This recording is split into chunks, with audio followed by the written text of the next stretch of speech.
Hey guys, it's Trinity Volk here, and welcome to the start of my DJ guide.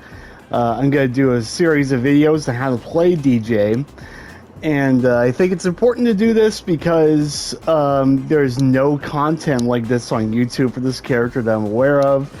I also think a lot of people misunderstand what this character is about, and I think a lot of the advice given with him is actually kind of terrible, even from like people who are master rank. So what kind of character is DJ? This is going to be the introduction video. I'm going to talk about what I think he does, how he's meant to play, and we're going to talk about just some basic stuff you should know. So, what kind of character is DJ? So, there's a big misconception, I think, about this character by a lot of people playing him, is they think he is just a YOLO rush down party time character, and that is absolutely the worst way to play this character.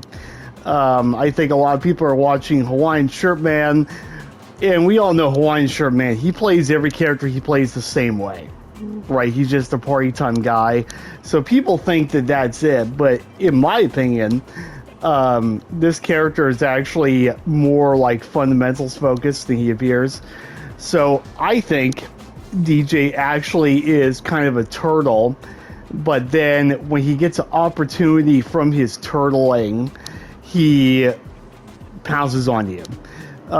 So to sum it up, basically, I think he wants to play like slow-paced footsies and do a zoning game and keep you out with anti-airs.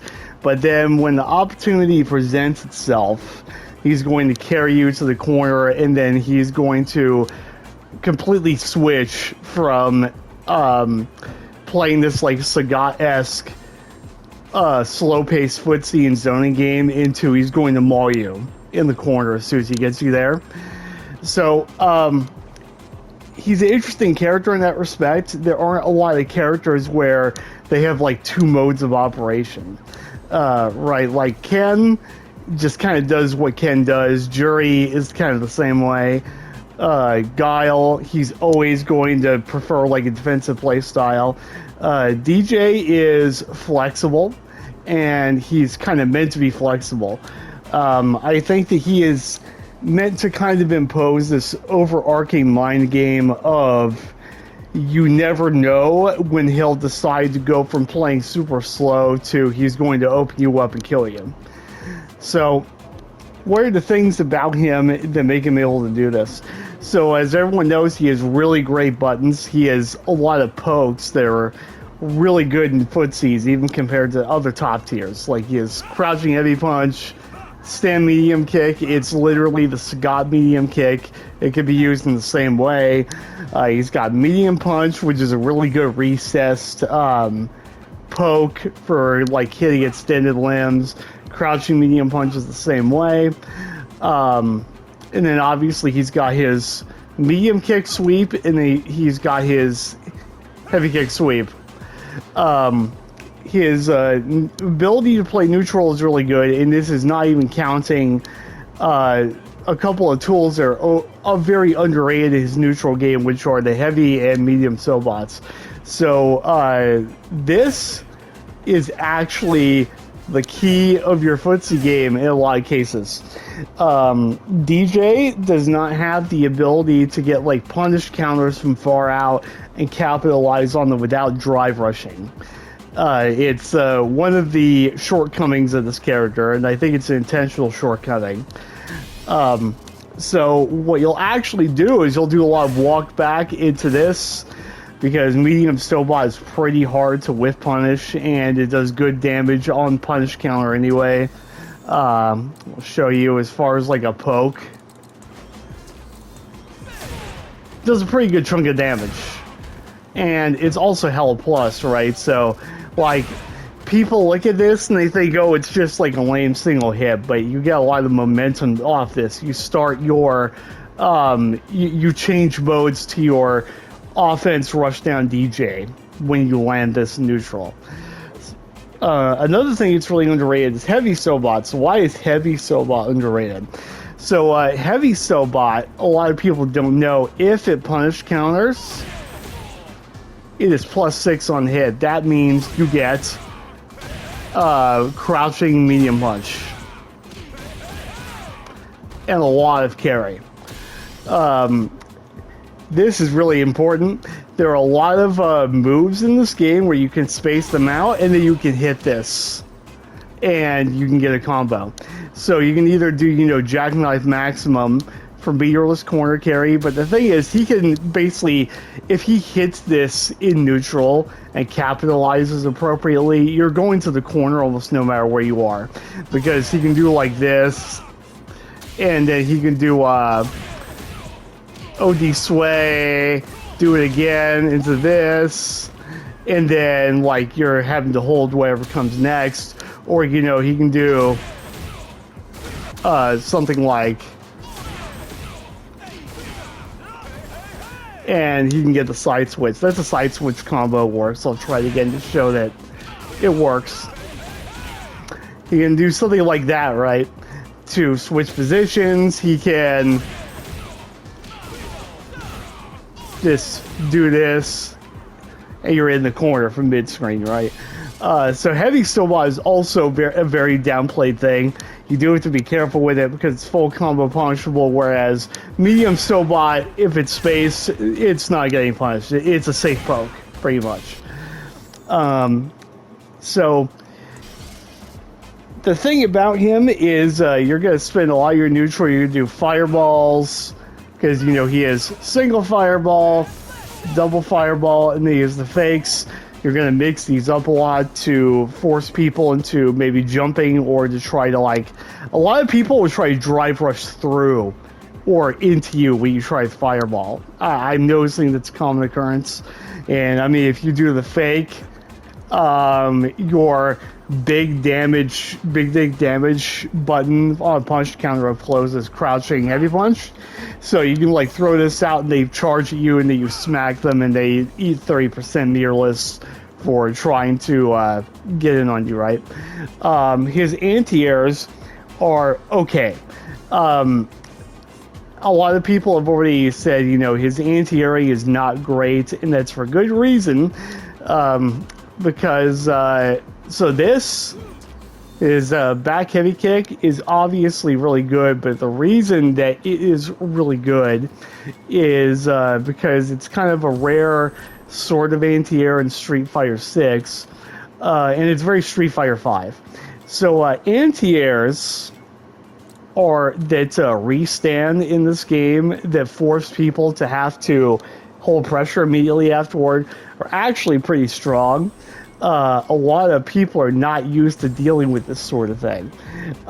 So like, they'll try to jump at you, like they'll block a fireball, try to jump, and then they have to hold something. Now you see after a forward dash on -6, you're not going to forward dash there. I'll get into what you do later, but you can do things like this, and then check them with like heavy punch on block up close, and you're safe. That's a safe meaty on jump landing heavy punch. They can go into full combo if they try to press anything. It's also DI safe if they mash DI there. So he mostly relies on that, and he mostly relies on his medium heavy punch TC in the air. And this kind of gets into where his anti-area is mediocre. His anti-area is mediocre because his DP, he's a flash kick. He's a charge down and up kicks DP. The problem with this is, unlike Guile, who is always down backing and thus he has the charge, Deejay doesn't do this for the most part. He wants to move around a lot, and you're at your strongest when you are like kind of walking back and forth, playing kind of an active footsie game using your fireballs, right? But they put this limitation on him on purpose because he has game-winning scenarios off of DPing you that other characters don't get. So let's say he medium DPs you. He gets level 1. Now, the thing is, in a realistic scenario, this would punish counter, right? So I'm going to put it on punish counter. We're going to replicate that scenario again. So I throw a fireball, he tries to jump,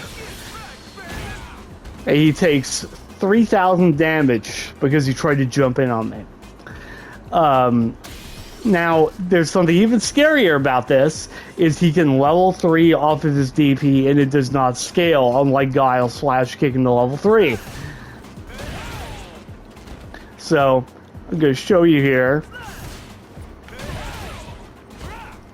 If I can get it. This is kind of tricky to do.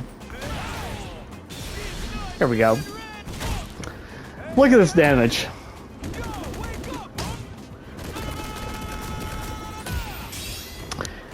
%53% because they tried to jump on you. So his flash kick is not easily accessible for good reason. He's built to have to like plan to use this for good reason. So it's not that his anti-airing is bad. There are some people that say his anti-airing is bad. His anti-airing is more committal for higher reward. That's what I like to say.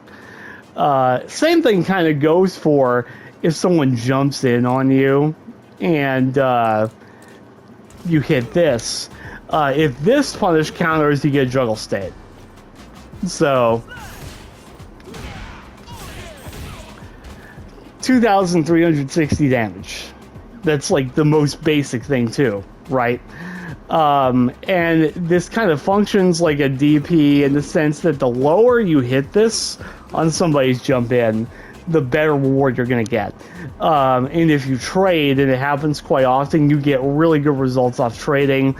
DJ, for some reason, seems to really benefit from forcing trades in general, and I'll get into that in another video. But this is really powerful for him.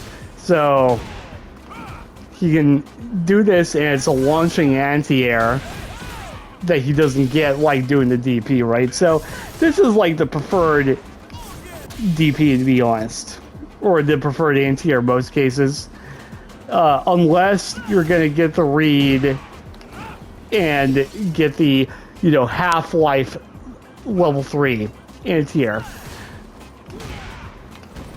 Trying to actually get a DP off here so I can see the damage on it, because I think Heavy Sobot's like the superior option. They give me a second. It's like not enough charge time there, I don't think.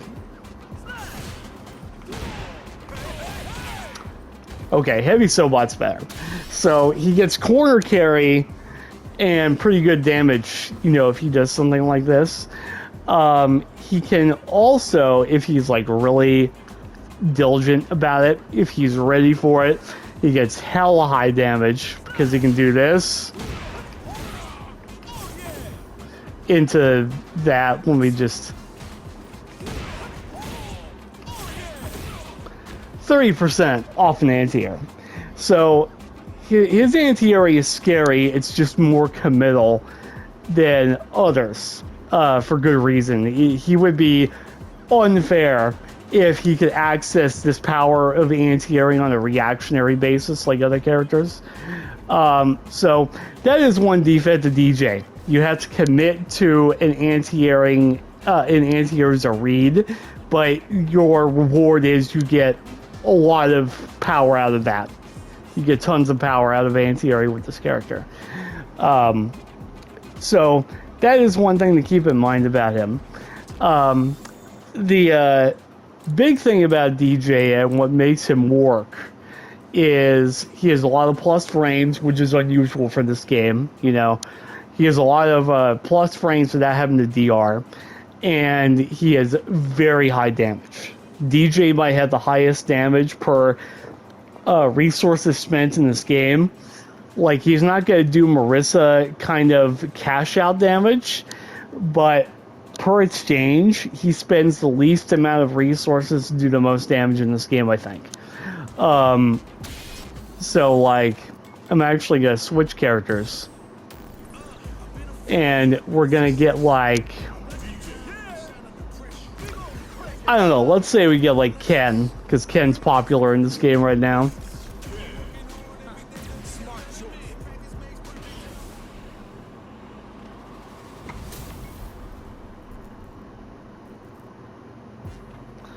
So, if Ken wants to do something like decent on block, so he's got this, right? Back medium punch, it starts up at 5 frames. So he gets a pretty good situation off here because he can do like this, right? So he gets 1490 off that. That's not much, right? So what does DJ get for a button of similar speed? He gets this.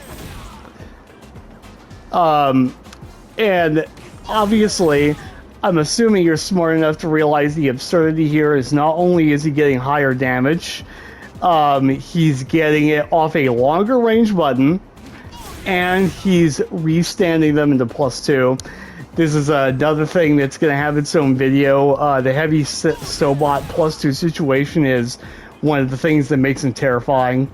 Like, even if he just does this and throws you, that's 30% no resources spent, more or less. You just took 30% damage. Or if you like try to mash and or like take a throw, same result. You're eating like almost 30% off 2 mirrorless exchanges that most characters would have to spend bar to do. Like, it's sometimes even a bar in the super. This extends further into his counter hit returns. His counter hit returns are ridiculous. So, like, if he counter hits a jab,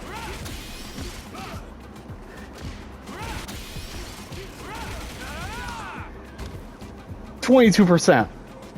If he counter hits with medium punch, 26%. If he counter hits with like medium kick, which is a pretty like good button to check with, like media with in certain situations. Let's see if we can do this now. Like 24% into a restand situation. You can do this. Like, get this to work. Okay, I can't charge fast enough. But, you can do this. You can do this. Like, DJ takes chunks off of you. The thing, though, that really sends him over the edge is when we get into punish counters. DJ is insane when it comes to the returns he gets on punish countering people. Just off a jab, he does 25%. Or 22, 24.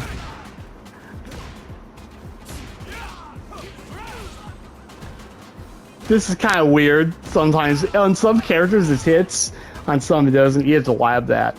But like, his jab damage alone on a cash out is really good. You have to keep in mind too that Sobot, medium Sobot, is level 3 cancelable. So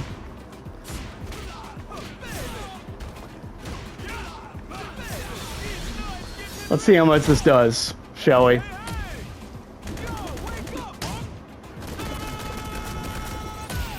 So 42% if he punishes something that's jab punishable and he is level 3.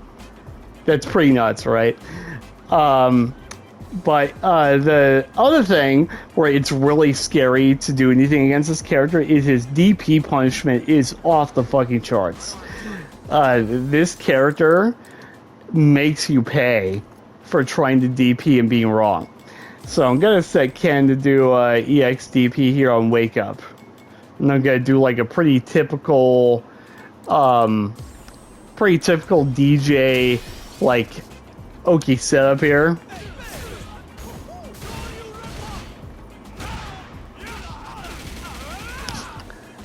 %.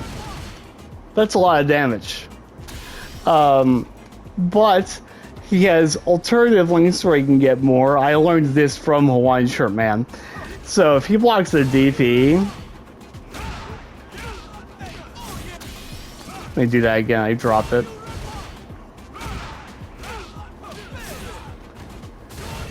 That's an insane link because it goes to his DP, especially in the corner. So if we're cornered, look at this.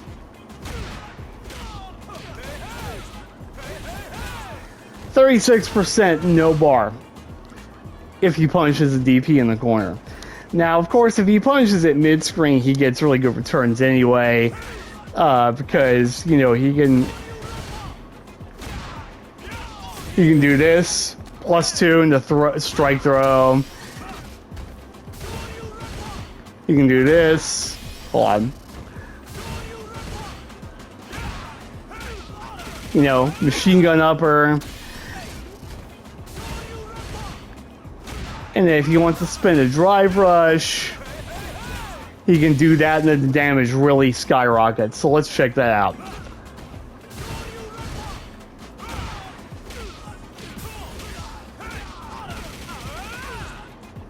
Almost 40% there. That's pretty worth spending it on. But, like, he doesn't even have to do that, right? I'm just showing you options here. Like, just do an OD move. 37%, that's not bad, right?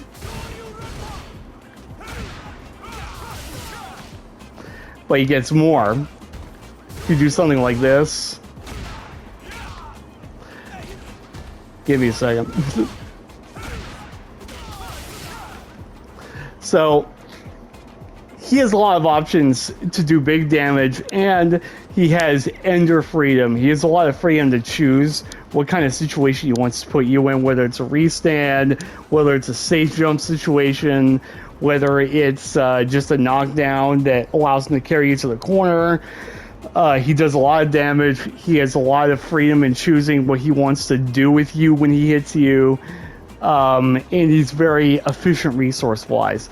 Like, even this...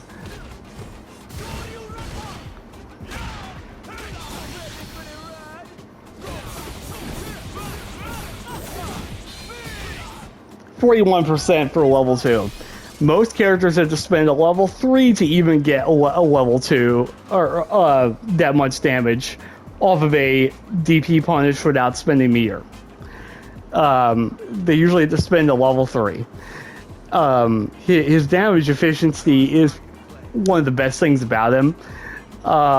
Personally, I've seen people say they would like to see his damage nerfed. I think this character does not work if he doesn't have the high damage. I would rather his drive rush speed was nerfed than him lose damage, personally. So, yeah, he's a high damage output character that can play like kind of a turtley long-range footsies game. But now we're going to talk about what happens when he gets you where he wants to get you, which is in the corner. So if DJ corners you, you might be dead. It's very realistic that you can get cornered by this character at full health, and you might just be fucking dead. So, what are the reasons for this? Well, first, he has medium punch. This is easy for him to walk up on you and acquire the plus frames on. And it's +2, as you can see. You get the jab check that's safe, if he wants to. He can walk up throw. You know, he can bait the throw. I'll show that off.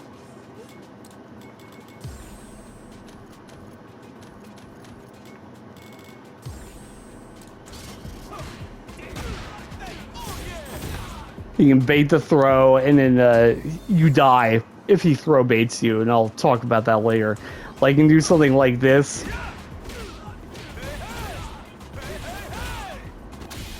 It's almost like DP punished here, if he throw baits you. The other thing that he is going for him, that is a thing that I think is unique to him, is that DJ has a straight up full combo 50-50 that can win a game if he hits you with it. So everyone knows about the OD sway. It has a low and an overhead. They're both safe. They're -2, right? So first of all, it's a 50-50 that's fishable with. But what a lot of people try to do, and this is where DJs make their mistake here, is they try to just do this raw. Like, they'll do this raw on media, they'll do it like off of crouching medium punch or something. So there are gaps here, and there are things that can be done to counter this. The thing that a lot of DJs do not do, which I don't understand because it's the best implementation of mixing with this move, is back heavy kick. So back heavy kick OD sway is a true block string. As I will show here, we're going to have Ken mash light punch. So as you can see, the Ken can't even press a button until the sway has been done. Okay? So you're thinking, okay, that's whatever, right? Okay, they can still interrupt the mix, right? So what happens if I do the low? You trade for +12. It is not their turn. So this is a big deal. Really big deal for this character. Let's do crouching light punch. Let's see if a hitbox difference means anything here, right? No. You still trade. And you're still plus enough to get a situation. So, what else is it about this that's ridiculous, right? Because the next thing you're going to say is, well, yeah, but I could jump out, right? So, you're thinking you're going to jump out. Let's do a forward jump. You're not jumping out. The low jails you in place every time. So their only options when they're dealing with this are they have to DI or they have to parry. So I'll show that off that will work. Let's do DI first. So they can mash DI, right? But you can bait this. There's an unreactable component here.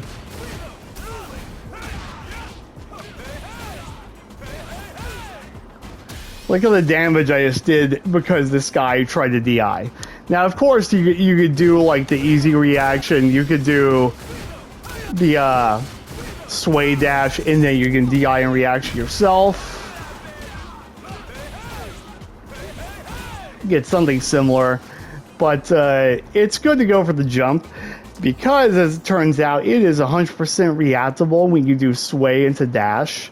If they're going to parry or if they're going to DI. It's actually 100% reactable. So I'm going to set this and show you that that's true. Now, I haven't lapsed this much. I might screw it up a couple of times.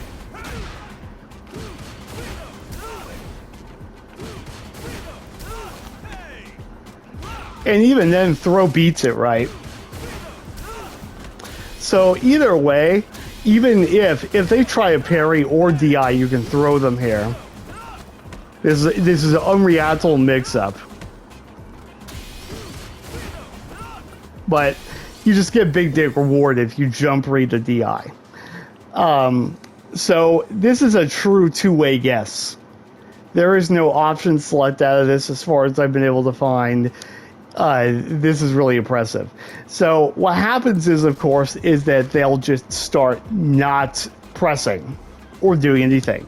They'll just opt to say, okay, I'll just gotta take the guess on the 50-50 and hope I'm right? So you get a combo off the low or the overhead. So I block after first hit here. What the fuck?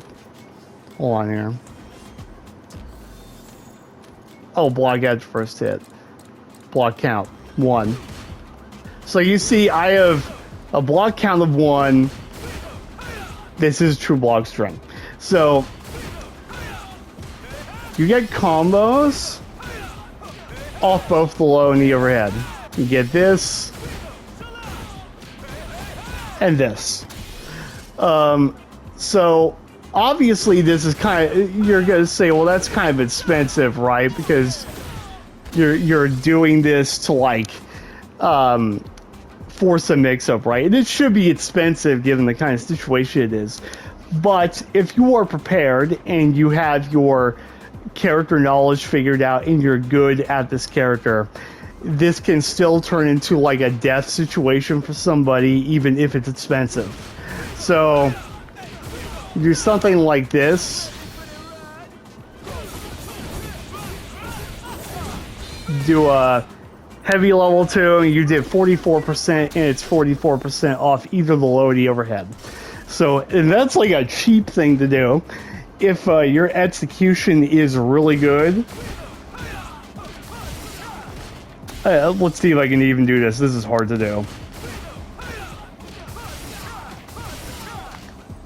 So you can do 2 EX fireball loops and then you can cash out for level 3. So I'll try to show that off. This is kind of hard to do.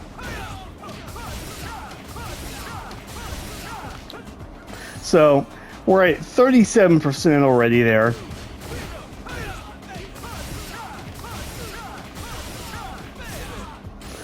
And then we get like kick Sobot, which means you can do level 3.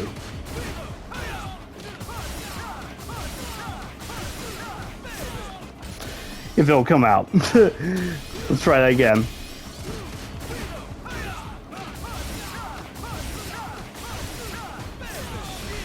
Fuck.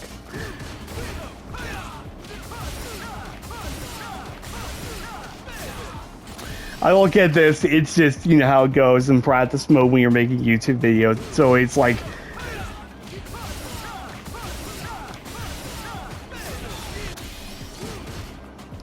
I really want to demonstrate the damage off this though, because it is important.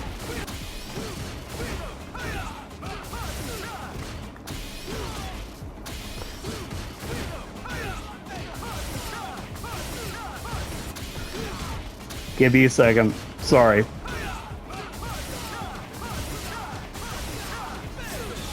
There we go. Check out the damage here.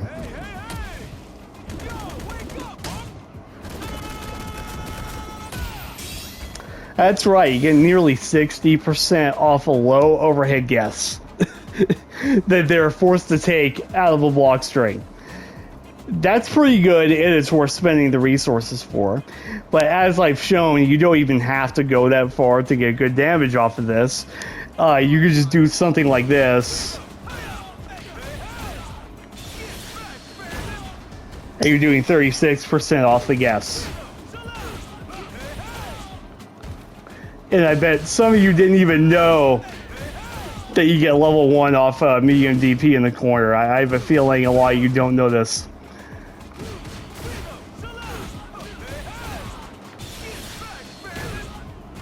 %38 off the overhead, by the way. So the overhead does more damage as it should since it's slower.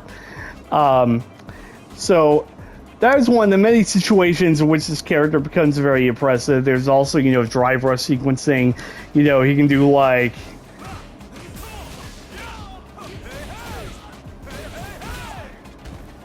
and things like that. So I gotta say this guide is gonna be, assuming you're familiar with Deejay already, like you're a beginner at Deejay and you already know basic things. So this is talking like high level strategy and concepts, right?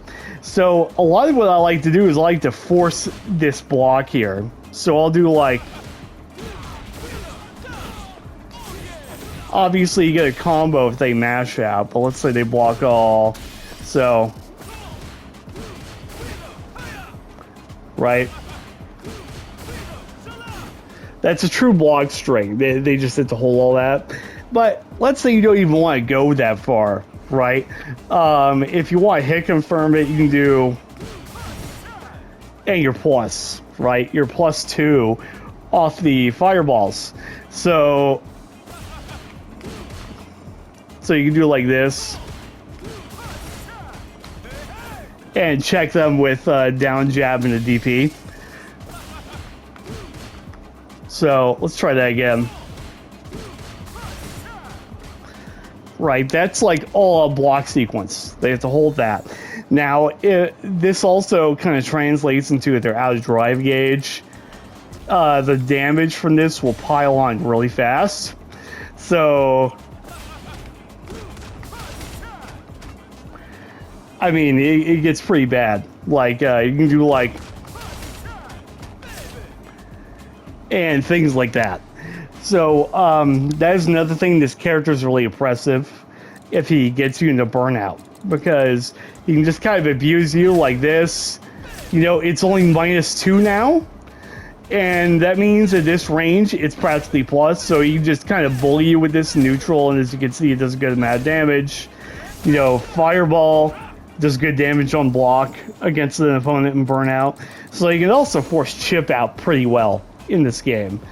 Like if you do that same loop I was showing earlier against somebody on block here,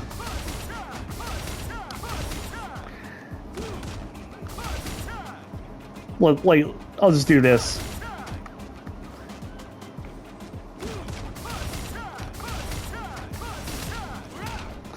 You know, you can kill somebody for like 10% just in chip alone, if you're ready for it. So he's pretty good at doing that too. He's a very good character at closing out rounds on chip.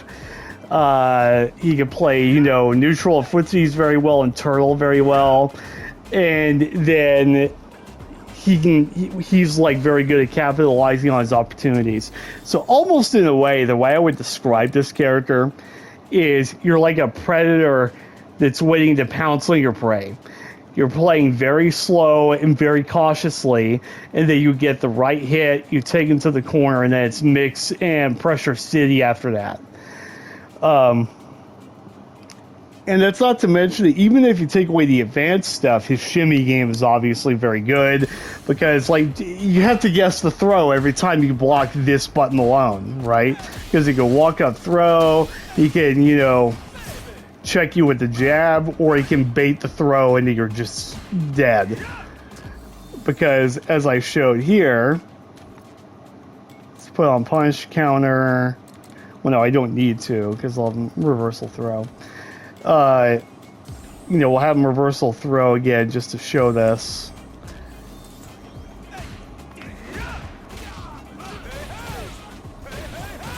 I mean, it's pretty scary to not take the throw. I mean, you can just get absolutely fucking destroyed for trying to do this.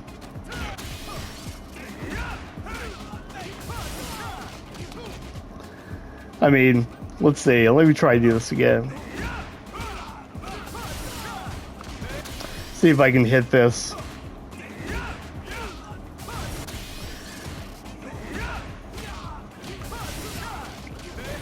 Yeah, there we go. Yeah. So I know this is kind of an incoherent mess. I just wanted to go do kind of an overview of Deejay and how I think he plays. So yeah, I think he plays. I'm gonna summarize it again. I know I said it already, but I want to summarize it to make it clear. So your job as Deejay is you play this like slow Sagat like zoning and footsie game, and then when you get the right hit, you know, you get a DP and can chase down Oki or whatever, or you get a Sobot, you pounce, right? You go in for the Oki, you drive rush in or something, and you start mixing, and you start running the strike throw vortex on somebody. And this character definitely vortexes you in a strike throw manner in a way that a lot of other characters don't. His is definitely more real than others, and it's scarier because he gets higher returns on baiting the throws, right? This character is kind of take the throw, the character at the highest level. So yeah, this is just kind of a quick, not quick, but it's a rambly kind of introduction to what I think Deejay is about. I'm going to do more videos where they're more organized and structured, and I will start showing real concrete examples of things you want to do. So I'm not sure what we'll start first. I will probably start with actual examples of playing neutral with the character. Or I might even do a commentated ranked session. Maybe I'll do that, commentate a ranked session, so you can watch me actually play the game in real time and see what I do. So that's it for this video. I will be producing the next parts of this guide soon. And also go work on a combo video, B&B video, so people are informed.